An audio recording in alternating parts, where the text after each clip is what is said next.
taga-lifestyle. Ito, magtatanong siya. Siyempre, ang yaman nito. Miss Heidi na, of Lifestyle Asia, Samstar. Halika, Heidi. Si Heidi, kaibigan ko ni Ruba Gutierrez eh. Oh, Heidi. Oh, di ba kanina, I was talking to you, sabi mo, you're so excited to ask Lovi. May mga hinanda kong questions si Miss Heidi na, yes, Heidi. Rich, this is Heidi from Lifestyle. Heidi, yeah, it's your turn to ask Lovi. Lovi, question na. I think everyone's also curious because you just got married to someone who's really not from here. Are you going to do this long distance? Because you'll be still based here, ba? What's your next plan? How are you physically going to do it? Yung medyo hindi nakinig si Heidi, no? Nasagot na natin yung part ng tanong mo kanina. Pero ano pa talaga right now, kasi I always answer like it's like in between places na talaga ako. Like I've said earlier, I basically have 3 homes already. Yes, I heard that. So, I mean like LA, UK, and Manila. So parang it's gonna be tough in terms of like syempre nakakapagod to travel back and forth, but then I'm a firm believer that you can do anything and everything as long as you have the proper mindset. So sabi ko nga, the fact that I was able to head back straight to work after getting married less than a week, and was able to like fly from UK to Manila, Manila to Milan, everything, doing everything. I think it's possible as long as your mindset is, as long as you're ready, you have the proper mindset, and you're doing it for the right things. I have my career, I want to have the proper balance for things that I have. And it's just great that I have a good support system around me. My husband is very supportive. And also, I have a great team here who's helping me with work. So, in between talaga. Yes, ang bongga. Thank you, Heidi. Yun lang, Miss Heidi. Yan. Oh, ikaw ba, Heidi? Alam ko, ang mga alahas mo, milyon-milyon na malaga. You will also use mo. Yes, ang cute. Very affordable. na ako, ng dalawa. Saan? Yung dun, yung parang mukhang Tiffany na may lock. Coming from Miss Heidi, alam natin totoong very Tiffany ang dating, di ba? Very nice, very nice. Thank you, Heidi. Tsaka Michelle. Yan, kaibigan siya ni Cooper. Pupunta ka pa doon sa Michelle. Ang social niya, malaman siya. Oo nga, kasi may Michelle. Pero yan, kanina yun, kasi yung mga tanongan nila about yung how's your being Mrs. Blanco, ayan, mag-artista ka ba, sabi ka, actually, ito yung actually, isa sa pinaka-touching moment during the reception na, ito na yung reception na talagang lahat kami naiyak. Kasi nag-speak si Senator Grace Poe, Lovi's sister, na talaga naman, she really thanked Monty for still allowing Lovi na maipagpatuloy yung career. Kasi even si Senator Grace, nangihinaya. Nilapitan mo after, niyakap mo, nagkaiyakan kayo ni Grace, na lahat kami naiyak. Oo. Ako naiyak ako kasi yung dessert ko wala pa. Pero sila, talagang sobrang na-touch si Lovi sa sinabi ni Senator Grace sa ate niya. So, can you tell us more about that? Actually, oh my God, looking back sa wedding, alam mo yung sinasabi nila na you'll never take this day back, so be present in every moment. Yan talaga yung testament ko, especially because that was such a special moment for me, for all of us, for me and Monty. Parang, kung pwede ko lang balikan ulit yung time na yun, babalikan ko. But syempre, we can't take that day back, so enjoy the present. But anyway, naiyak talaga ako, of course, kay Ate Grace. I didn't want to bug her and ask her to say anything na kaya. Pero, she's such a wonderful human being that I can't even express how grateful I am. Talagang, how she is towards me and my brother, parang, it was just such a magical moment. And I was just so happy when she started speaking there.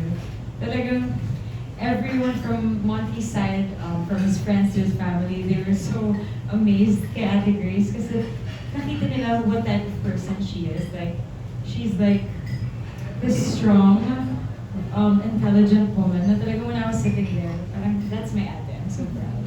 So it was such a great moment, and I'm grateful that she was there and she was my matron of honor.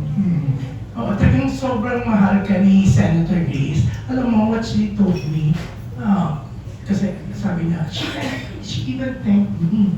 Kasi nalaman niya na from the very start, and your policies, talaga, nakaka-touch siya. Sobrang mahal ka ni Senator Grace, no? O, tapos narinig ko, bumulong siya sa'yo, can you also give me Imono house doctor? Ang bongga. Oo. Siyempre, eto, next na magtatanong, Bobby Riquentina of Manila Bulletin. Hi, Bobby. Huwag mo na i-correct yung tungkol sa paligid. Okay, so, dyan. Lovi, congratulations. Number one, at what point did you realize na si Monty na talaga ang dawa? Like, yung ginawa ko sa nasabi na so hard. talaga na-melt ang puso mo. Something like that. Hirap sabihin. Kasi, so cheesy. But it's when I met him for the first time. It's not the first time I met, pero it was that week. I never understood when people say, you just know when you know. And yun, naramdaman ko lang siya eventually. Of course, I didn't want to assume or jump into conclusions kasi nga, we were living, he's from LA, and dito ako sa Manila. Hindi ko naman in-expect na magkikita kami ulit. But, you know, that's how it is. I guess, when you want to make something work, you make it work. So, sobrang long distance relationship is difficult. But then yun nga, it's a waste of time if the person isn't worth it. But then it's great when things work out eventually kasi it involves hard work talaga.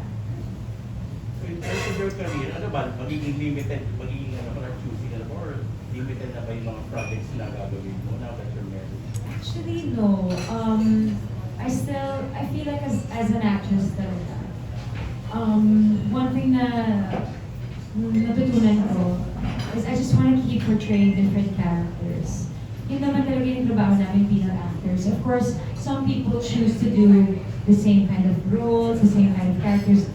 As you can see, things are very different for me. I want to do something that's a bit out of the box and crazy. Sometimes conventional. So, depends din naman talaga. I think it's what feeds my soul. I want to do something new, and every time I do something new, parang it unleashes this different passion inside of me talaga. And mahal ko talaga yung ginagawa ko. So, I just want to keep doing it. Okay, last question. How about getting married in the Philippines? Sorry. Plan to get married Having in the another wedding. Can you In the make it? Philippines, I think Would you like that? I think we're gonna keep it na lang that one as our wedding. We have no plans to get married in the Philippines. It's not something that we actually talked about yet. But hopefully we get to celebrate with our loved ones because of course that was hard for us then not to be able to have everyone celebrate with us, especially my side. But then hopefully even like a small celebration will be nice. Thank you. Thank you so much. Yan, okay. Ayan, mag-share na lang kami ni Labi kasi sumasabog yung mic pag dalawa. Pero at least napatunayan namin na dalawa ang budget for the mic. Ito ang next na magtatanong. Let's all welcome Ogie na Vice Rodriguez. Ogie, halika magtanong ka dito kasi lumapit ka. Kasi hindi na natin maititape yung segment natin. Dito ka, shoot dito. Dito ka nga. Hindi mo nalaman. Nag-shoot ka. Segment namin show natin. Kasi sila, minsan ko lagi tayo nakakasama sa mga photoshoot. Yes. So, sino yung kumukuha ng mga accessories mo? Yung stylist? O ikaw personal? Kasi maganda nga yung pag-style mo eh. So, bibigyan ka ba ng iwan ng complete set nila? Tapos ikaw na lang yung design or stylist pa rin? Actually, collaboration talaga siya, both of us. Like recently, since nandun ako nag-taping ng Batang Quiapo, and I saw na the store ng Imola, I started seeing things na parang, oh, this seems something that I want to wear. And then I would take photos of it, and then I was like, I want this, and I can wear this for this event. And so, yun nga, open to collaborating talaga. And also, kanina when I was trying to choose what I was gonna wear today, nahirapan kami ng stylist ko. Dahil sa dami mo Sinuot na kasi- namin lahat. Suotin mo na lahat. So yeah. So, Even sa mga photoshoot lahat. Yes. And also, I always tell them na parang, for example, my assistant, I always tell her na, can you please ask for this piece so I can use it for Batang Quiapo? So, Thank you. Yeah, yun lang. One question ka na, Audrey, next participation mo sa show. Anyways, eto, may mga iba pang lifestyle na kasama natin. Pero before tawagin natin isa pang lifestyle, Miss Marinel Cruz of Inquirer, yan, nakatingin siya sa akin, kaya ako tatawagin. So, nagulat ka, tinawag na kita. Yes, Marinel. Hi, Lovi. Hi. You mentioned kanina na sobrang difficult yung LDR. Can you share some pointers, tips, para sa mga, yeah, for others? okay, tips, ano ba? I guess, you know what they always say, na parang in a relationship, na parang, it's always, you should appreciate the things that the other person does for you. Of course, that's a big factor. But you should also appreciate the things that he doesn't do. You know what I mean? It's like, sometimes that's another way of proving that someone appreciates you and loves you, because may mga bagay na hindi mo na kailangan sabihin, na huwag gawin. So, do you understand where I'm coming from? It's the things that he or your partner wouldn't even dare to do. So parang, I think that's what made it work for both of us, is we have respect for each other. There are things, we don't give each other limitations. We don't stop each other from like, going out or having fun. But nasa sa amin na yun kung what we should do to not make our partners feel uncomfortable. Siguro that's one thing that ang mapapayo ko sa pag nasa isang long distance relationship kayo is to let your partner grow and also know your limitations as well. It's up to you naman eh. Parang doon mo naman mapaprove ang love ng isang tao para sa'yo kung sa mga bagay din na hindi niya nagawin. Okay, last question. When it comes to relationship with the family, kasi ang mga Filipinos, di ba, very family-oriented. Kamusta yung relationship ng family mo with him and vice versa? Oh, Monty's family is super family-oriented. Like, sabi ko nga dun sa vows ko na parang he changed my perception about family as well. Parang, when you see kasi how they are as a family, parang they set a good example. They're all driven sa careers nila. But despite all this, even with so much success, parang the main thing about the family is their love for each other and yung togetherness and pagiging one more. So I think that's admirable more than anything. Kasi ako, I'll be honest, of course I love my family, but I grew up with my sister and my mom only. So it's always been the three of us. It's a very close circle. So Was he able to penetrate that circle? oh yeah, I mean like my sister is like super close with Monty kasi they were both in LA now. So they're all hanging out without me. I'm on set, naka-FaceTime ako sa kanila. Tapos, okay guys, magkasama sila. So, my mom is here, but then super close din sila. And yeah, so my mom approves, that's hard. It's hard for my mom to approve of someone. So Monty is like, Thank you, Lovi.